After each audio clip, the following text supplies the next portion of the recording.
तुम इस चीज के लिए नहीं बने हो, तुम्हारा स्वधर्म कुछ और है, बाहर की जिम्मेदारी है कि छोड़ नहीं सकते। मैं अनुमान करता हूं कि बुद्ध ने शायद अपने पिताजी से कहा हो कभी कि पिताजी मैं बहुत परेशान हूं, छोड़ना चाहता हूं, तो पिता ने समझा बुझा के मना किया होगा कि बेटा शोभा नहीं देता, ऐसा मत करो। हो सकता है पत्नी से भी बात की हो, पत्नी ने भी कहा हो कि ये क्या बात हुई, हम सबका जीवन तुम पे टिका है, बच्चा अभी बिस्तर से भी नहीं उतरा है, अभी तो चलना भी नहीं शुरू किया है, तुम ऐसी बात कर रहे हो। इसका जिक्र नहीं मिलता इतिहास में कि ये बात हुई कि नहीं हुई।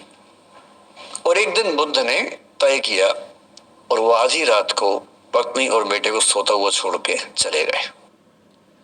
इसको बौद्ध परंपरा में महाभिनिष्क्रमण कहते हैं, बुद्ध का अपने घर से निकल जाना। अब बुद्ध चले गए, लेकिन मैत्री शरणगुप्त यशोधरा के पर्सपेक्टिव से बुद्ध को देख रहे हैं। यशोधरा बहुत परेशान है, भाई पति चला गया है, बच्चे का पिता चला गया, मजाक छोड़ना है। राजा परेशान है कि उनका उत्तराधिकारी चला गया है। यशोधरा इतनी परेशान है, बहुत लंबे समय तक छंद आते रहते हैं कि वो कितनी बेचैन है, कितनी परेशान है। लेकिन यशोधरा की सबसे बड़ी परेशानी इस बात से नहीं कि बुद्ध चले गए, इस बात से है कि बिना बताए चले गए, भरोसा नहीं किया। और वो अपनी सहेली से कहती है, सिद्धि हेतु स्वामी गए, यह गौरव की बात, मुझे गर्व है कि मेरा पति इतने महान काम के लिए गया है। सिद्धि हेतु स्वामी गए, यह गौरव की बात, पर चोरी चोरी गए, यही बड़ा व्याघात। सखी सखी वो मुझसे कहकर जाते, कह तो क्या वो मुझको अपनी पथ बाधा ही पाते, क्या मैं रास्ता रोकती उनका। उसके मन में ये मलाल है कि बिना बताए चले गए, वो इस भाव को लेट गो नहीं कर पा रही है, परेशान है। फिर बुद्ध को ज्ञान मिला 6 साल की तपस्या के बाद, बोधगया में बोधि वृक्ष के नीचे ज्ञान मिला, बात फैल गई। जो 5 शिष्य बुद्ध को छोड़ के भाग गए थे उनके बुरे वक्त में, उन्हीं 5 को बुद्ध ने सबसे पहले ज्ञान दिया सारनाथ में, जिसको धर्म चक्र प्रवर्तन कहते हैं। बुद्ध की ख्याति बढ़ने लगी। शुद्धोधन ने बुद्ध के पास, अपने बेटे के पास कई लोगों को भेजा ये कहने के लिए कि भाई यहां भी तो आओ, हमसे भी तो मिलो। बुद्ध का ऐसा प्रताप था कि जो उनके पास जाता वो बुद्धम शरणम गच्छामि हो जाता, वापस ही नहीं आता।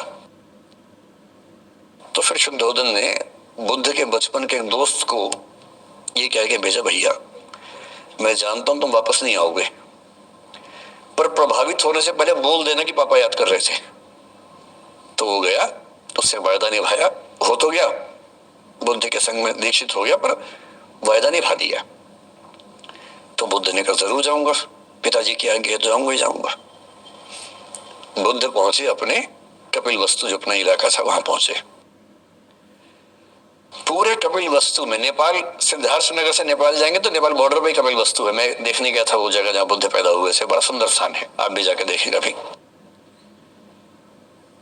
तो बुद्ध पहुंचे रात को, एक धर्मशाला में रुके।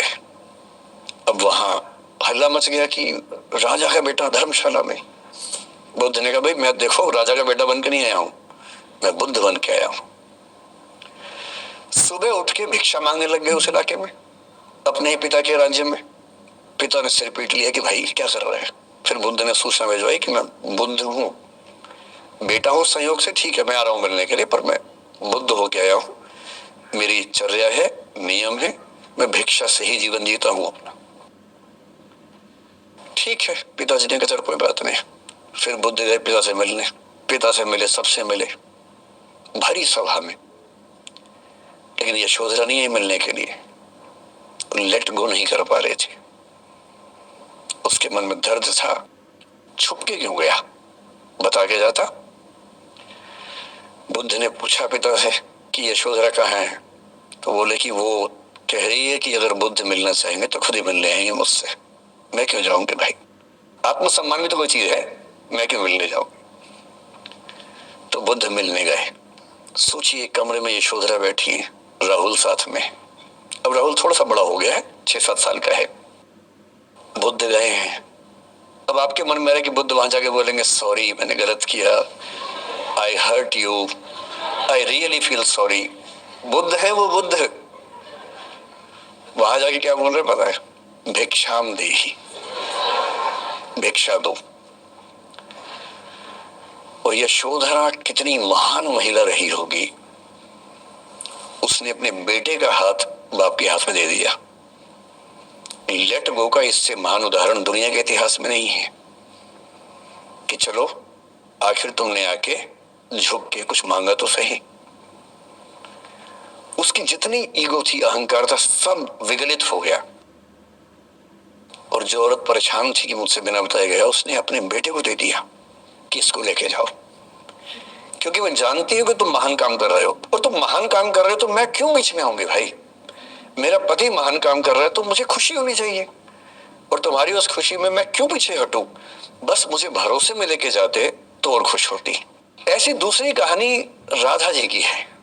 राधा जी आप जानते हैं, कृष्ण उनसे बहुत प्रेम करते थे, वो कृष्ण से प्रेम करते थे। उनका विवाह नहीं हो पाया, अलग बात है, लेकिन हमारी परंपरा में प्रेम का जो पराकाष्ठा है ना, प्रेम का चरम, वो तो कृष्ण राधा का है। मतलब राधा कृष्ण का प्रेम एक खास किस्म का प्रेम है, जहां विवाह के बंधन के न होने पर भी प्रेम का चरम रूप होता है। राम और सीता का प्रेम गार्हस्थ्यिक प्रेम का चरम रूप है कि पति पत्नी का प्रेम कितना शानदार हो सकता है। वो देखना हो तो राम सीता का प्रेम देखिए, विशेष रूप से तुलसीदास जी के यहाँ देखिए। और वैसे जो प्रेम होता है वो देखना हो तो राधा कृष्ण का प्रेम देखिए। पर इंटरेस्टिंग है, ये सारे जो हमारे धर्म के चरित्र हैं, ये समय के साथ चेंज होते गए हैं। राम बदले हैं, कृष्ण बदले हैं, राधा बदली है, सब बदले हैं। एक कवि थे सूरदास, भक्ति काल में 16th सेंचुरी, आप मोटा मोटा ध्यान में रखिए। कृष्ण को, आपने वो कहानी सुनी होगी, कृष्ण तो अपने घर में थे, कंस को मारने के लिए वो पैदा हुए थे। कंस को पता लगा तो कंस ने अपने एक सहयोगी अक्रूर, जो कि श्वफल्क के पुत्र थे, उनसे कहा कि जाओ और कृष्ण को लेके आओ, यही मारेंगे। उसको पता नहीं था क्या होगा बाद में। आदमी कॉन्फिडेंस में ऐसी गलतियां करता ही है, तो वो सुपर कॉन्फिडेंट था, बुलवाया कृष्ण को। कृष्ण तो इसी काम के लिए आए थे, समझ गए कि बुलावा आ गया है, अब इससे काम निपटाना है, चलते हैं। राधा और गोपियां कृष्ण के बिना रह नहीं सकती थी। सुपर इमोशनल विमेन, ऐसा मानते हैं कि वो महिलाएं, राधा तो छोटी थी, बाकी महिलाएं गोपियां उनसे काफी बड़ी उम्र की थी, इतनी इमोशनल थी कृष्ण को लेकर कि कृष्ण के बिना वो सोच नहीं सकते थे कैसे रहेंगे। पर वो जिस काम के लिए आए थे धरती पर, वो तो करना ही था। तो अक्रूर आए, अक्रूर ने बताया कि ऐसे ऐसे है, हमें ले जाना है। तो कृष्ण और बलराम चले गए। इधर कृष्ण गए, उधर गोपियों का रो रो के हाल बुरा, राधा का हाल बुरा। ऐसी दीवानगी आजकल की फिल्मों में आप सोच नहीं सकते, ऐसी दीवानगी थी उस जमाने में उनके बीच में। और जब आदमी का प्रेम हाथ से निकलता तो वो बेचारा कितना कमजोर हो जाता है। राधा जी की हालत सोचिए। सूरदास कह रहे हैं, अति मलिन वृष भानु कुमारी, हरिश्रम जलु अंतर तन भीजे, ता लालच न धुआवती सारी। कि वृष भानु की कुमारी, वृष भानु मतलब राधा के पिता, वृष भानु की बेटी राधा इतनी कमजोर हो गई है, इतनी मलिन हो गई है। हरिश्रम जलु अंतर तन भीजे, कृष्ण के पसीने की कुछ बूंदे उसके ऊपर गिर गई थी, उसकी साड़ी में लगी हुई है। ता लालच न धुआवती साड़ी, इस लालच से साड़ी धुलवा नहीं रही है। और जब से कृष्ण गए हैं कपड़े तक नहीं बदलना चाह रही है कि इस कपड़े में मेरे प्रिय की याद है। खाती नहीं है, इतनी कमजोर है, हिल नहीं पाती है। एक और कवि हुए, वो तो इतने आगे बढ़ गए, बिहारी नाम के कवि थे, उनकी नायिका तो लगता है कि घड़ी का पेंडुलम है। सांस लेती है तो 4-5 कदम 6-7 कदम पीछे चली जाती है, सांस छोड़ती है तो आगे आ जाती है। सांस की हवा से ऐसा हो रहा है। इत आवत चली जात उत चली 6-7 अखात, चढ़ी हिंडोरे सी रही लगी उसासनी साथ। कि इधर आती है उधर जाती है, 6-7 हाथ इधर 6-7 हाथ उधर, सांस लेती है तो यहाँ, छोड़ती है तो वहां, जैसे झूला झूल रही हो।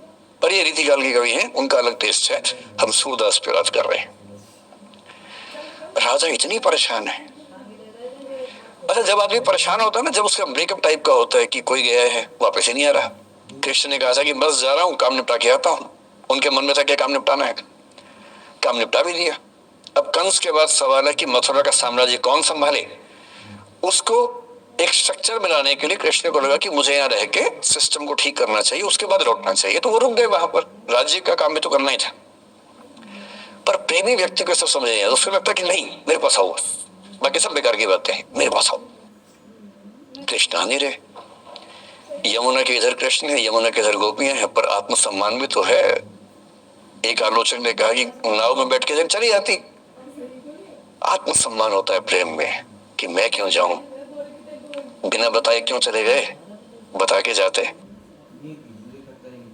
तो राजा वेट करिए, राजा के मन में क्या आ रहा है, उनको लग रहा है कि ऐसा तो नहीं कि मैंने ही कुछ गलती कर दी हो। जब कोई व्यक्ति दूर चला जाता है ना, बाकी लोग सोचते हैं कि कहीं मुझसे तो गलती नहीं हो गई।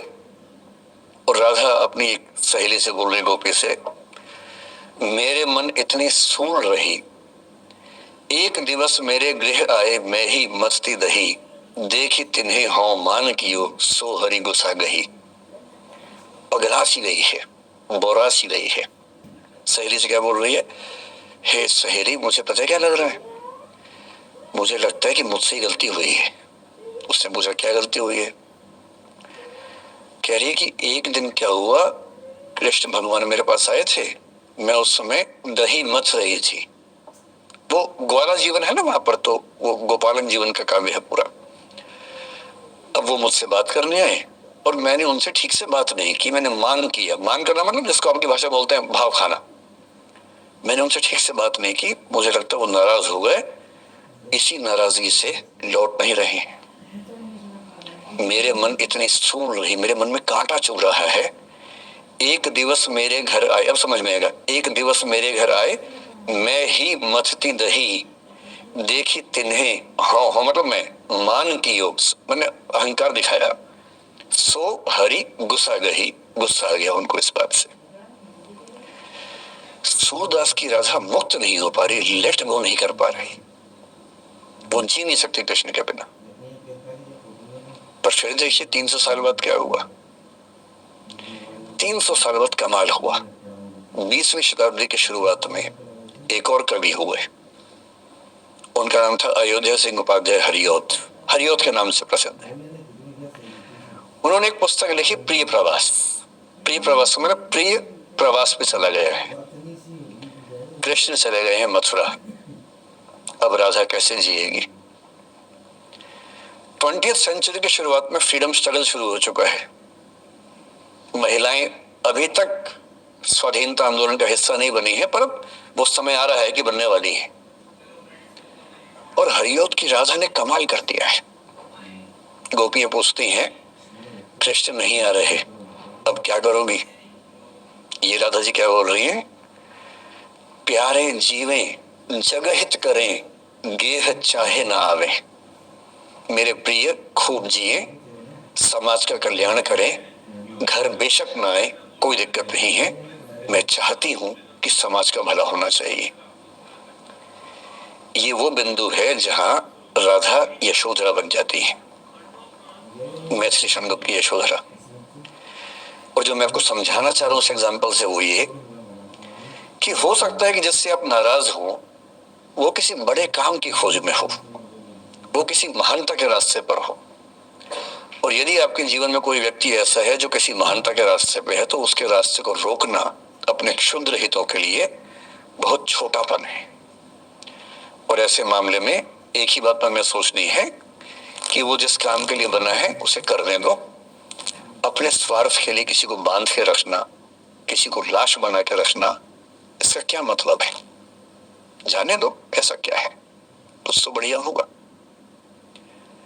एक स्थिति हम में से कई लोगों की आती है कि वे टॉक्सिक रिलेशनशिप में होते हैं पर छोड़ नहीं सकते। ऐसे बहुत सारे पति पत्नी होते हैं। मैं अक्सर बच्चों से एक बात पूछता हूं कि आप में से कितने बच्चे वैसा ही वैवाहिक जीवन चाहते हैं जो आपके माता पिता का है।